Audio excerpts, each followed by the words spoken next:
I love a BBS, big, beautiful steak. I'm Darren with Kickin BBQ. If this is your first time to the channel, then welcome. If you've been here before, then welcome back. Today I'm gonna be showing you one of the easier methods that I know how to cook a BBS. This is a beautiful looking tomahawk ribeye, and all we're gonna be doing is cooking this on a Weber Kettle. We're not gonna be reverse searing it. That takes 2-3 hours at 225 degrees. Granted, it does give you a perfectly cooked steak, but you know what? This is still gonna turn out pretty delicious, and it's something that you can do on a weeknight if you so choose. So let's jump into this right now. All right, so this is about a 3-pound tomahawk, or at least it was before I did a little bit of trimming. All I did was just kind of cut down this fat cap right here and then scrape the bone. That's just gonna help give you a nicer presentation and appearance and give you a beautiful looking handle, but man, this thing looks great. Now, typically, I like to dry brine these at least 24 hours and then smoke them low and slow at 225 degrees before I sear them off. It usually takes a couple hours, and sometimes I don't have that time, but I still want a hammer of a steak. So I'm gonna be showing you how to cook this pretty quickly on a Weber Kettle today, and we're not gonna be reverse searing it. Some people might hate that, but you know what? It's gonna turn out really, really good. So the first thing we're gonna do here is get this seasoned up. So I'm just gonna take a little bit of Worcestershire sauce and just hit it on the top and the sides. We don't have to go super heavy. This just creates something for the rub to stick to, and I really like the flavor of Worcestershire sauce. I'm gonna flip this over, hit the other side. We're gonna just get around the edges here. Now the rub we're gonna be using today is Sucklebuster's 1836. This is phenomenal on beef. It's got really coarse black pepper on it. And I know a lot of people say you shouldn't season your steak with black pepper until after it's done cooking or searing, but you know what? When you sear it off, it just kind of changes the flavor profile of the rub, and I don't mind it. I think it's actually pretty good. So do with it what you will. I'm gonna start off seasoning the sides first. This is a big, thick cut of meat. It's pretty hard to over season it, but it can be done, so just go pretty liberally. Another thing you can do is just hit your board with some here, and then roll the steak to pick it up. That works out well. And the reason I'm doing the sides first is because we're gonna tie this steak up, and I wanted to make sure I had seasoning all over here. Now you can see here there's a little bit of lip on both sides of the bone. All I'm gonna do is just take one string, and I'm gonna go around once, twice, 3 times, and pull it tight. By going around 3 times, it's not gonna allow the string to loosen up and make you have to work harder. Then we're just gonna tie a nice knot there, and we'll snip off the ends. So that is one side of the steak tied up. I'm gonna flip it over and repeat the process on the other side, and I'll try and show you guys here on this one. So we're gonna go around, and then we're gonna go 1, 2, 3, pull it tight, and then we'll just tie our knot like so. And that is nice and tied up. You can adjust any strings if you need, but this ribeye can kind of fall apart as you're searing it as it cooks, so I just like to tie it up to just maintain that beautiful hammer shape. Now we're gonna season the top. And again, we're going pretty heavy with it, but we're not absolutely burying it. We still wanna be able to taste the beef. The beef is the star of the show on this, and that's what we wanna be able to taste. We'll just get this pressed in. You can see here this nice coarse pepper. It's so good. We'll flip it over. We'll repeat the process on the other side. And if you haven't tried this 1836, I'm telling you, it is so good. And like I said, it's really hard to over season this because you have about a 2.25 inch thick steak here. So the inside is not gonna be seasoned. If we were dry brining this, I probably wouldn't go near as heavy on the outside, but we really just wanna get this thing packed full of flavor. And if you like to dry brine it, hey, absolutely go for it. You can still follow this cooking method if you want to, or you can reverse sear it. It's completely up to you. They're all good ways to cook a delicious steak. I'm just gonna make sure I have the edges seasoned up nicely still. And that is it. That is all we are doing to this thing. And man, it's looking beautiful already. Let's go get the kettle fired up. All right, so I have my American flag kettle ready to go here. And yeah, it's 50 degrees in Minnesota in February, so I'm rocking shorts. Don't judge me. I have my chimney loaded up with Smoky Woods lump charcoal. Look, I switched to Smoky Woods a few years ago. I love their charcoal, love their pellets. It's all I use. This is not a sponsored video. I'm just letting you guys know what I'm using because a lot of times you guys ask. So this is what I'm using right here. All right, so I have my slow and sear insert in here. If you don't have one of these and you cook on a Weber Kettle a lot, I strongly advise picking one up. Again, this is not a sponsored video. I just really enjoy the product and it makes cooking on the kettle such a more enjoyable experience. It's great for smoking low and slow, etc.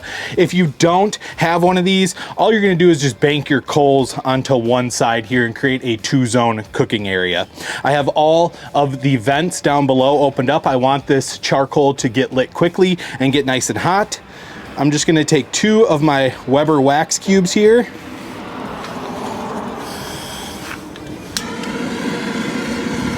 And get those lit up. I'll get my chimney over them. And we're just gonna let this go until these coals are ashed over and nice and hot. So I'll bring you back at that time, probably about 12 to 15 minutes. All right, so it's been just a few minutes. You can see our coals are starting to ash over here. We're just gonna get these dumped in the slow and sear.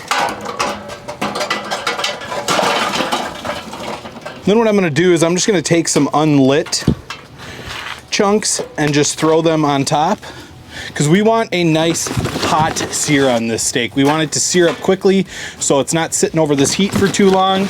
We'll go ahead and get our grate on over the coals. And a good clean grate is really important here. You want to have nice clean grate for your steak to make contact on here and just get a really nice color. So at this point, I'm just gonna let these fresh new charcoal lump chunks just start to ash over as well, so we know it'll be screaming hot. Vents are still wide open. We just want this thing ripping hot. All right, so the fresh coals that we added are starting to ash over. This grill is incredibly hot. It's now time to get our steak seared off, so we're just going right over. And we're gonna let this go for 1 minute. All right, it's been 1 minute. We're gonna give it a flip. You can see we lost our strings already, but check out those beautiful marks right there. We're just gonna go this way and give it another minute. And we're just gonna keep doing this until we've built up the crust that we're looking for.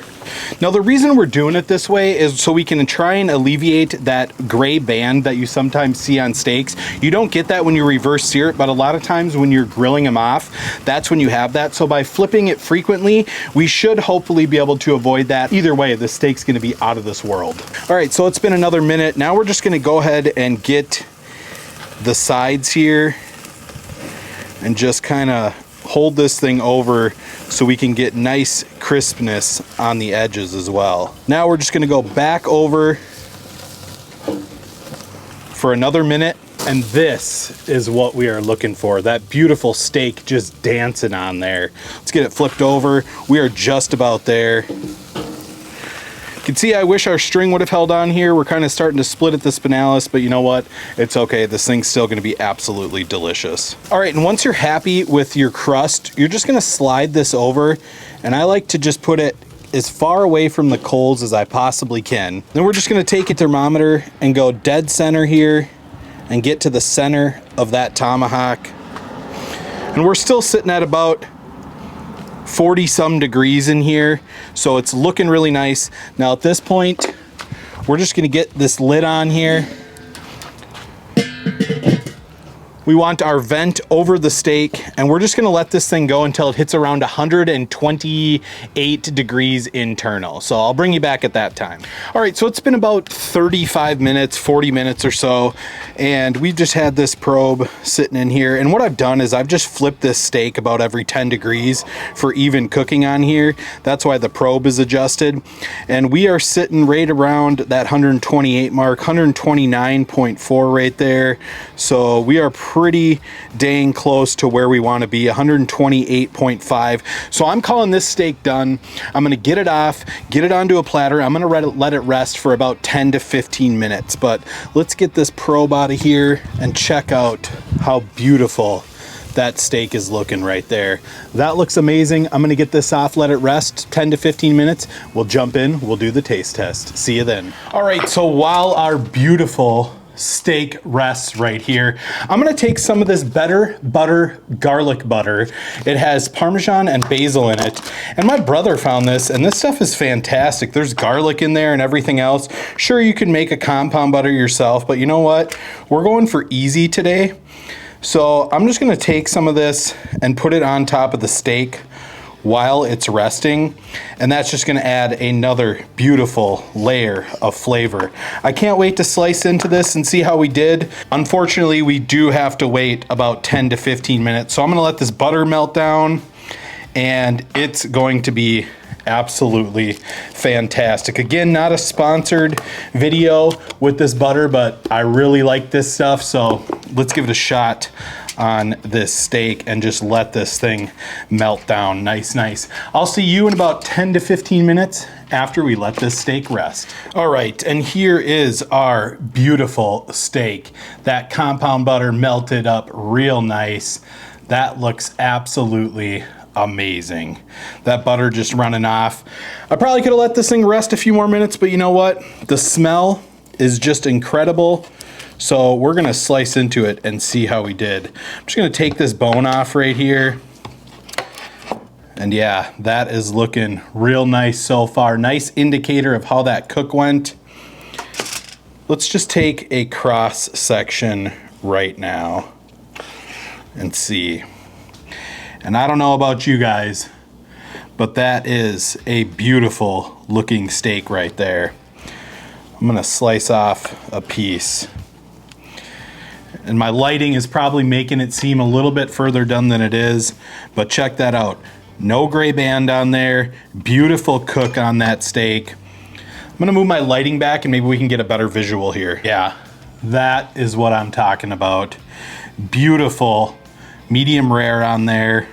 Maybe touching on medium's door, but with a nice fatty ribeye like this, I don't have a problem with a medium on there. I'm gonna still say that's more medium rare than medium, but check out the juiciness and the moisture in there.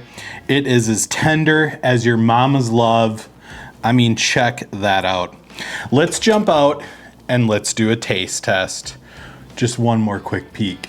Beautiful cook on there. Pulled at 128, rested for about 10 minutes, probably could have gone another 5, but good luck waiting 15 minutes to eat this beautiful steak. 45-minute cook, seared off, let it just finish off on the kettle. I don't even know what the temperature was inside of the kettle, but man, this looks fantastic. Let's jump out and let's try this. All right, guys, check out this beautiful grilled tomahawk ribeye. Look, I know people are gonna say, oh, you pay more for the bone. When you pay for my meat, you can tell me what to cook. Until then, I'm gonna cook what I like, and I like big, beautiful steaks. Bone-in tomahawk ribeyes, fantastic. They're a fun cook. They look awesome if you're entertaining. Let's go for this.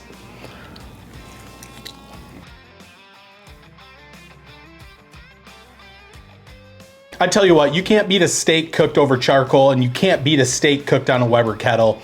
Every red-blooded American should have one. You can use them for so many different applications. Steak is one of my favorites. Excuse me. You guys, I'm telling you right now, give this method a try if you haven't. There's no need to reverse sear for 2-3 hours on these 6 steaks. Sear it, get the crust you want, then just let it finish cooking. It turns out amazing. Compound butter, fantastic. Suckle Busters 1836, off the friggin' hook. The crust on this is amazing. I'm gonna go whip up some eggs and have some steak and eggs because it's a little afternoon right now and I haven't had breakfast yet. So guys, I hope you enjoyed this video. If you did, be sure to like, subscribe, ring that bell, stay safe, and we will see you next time.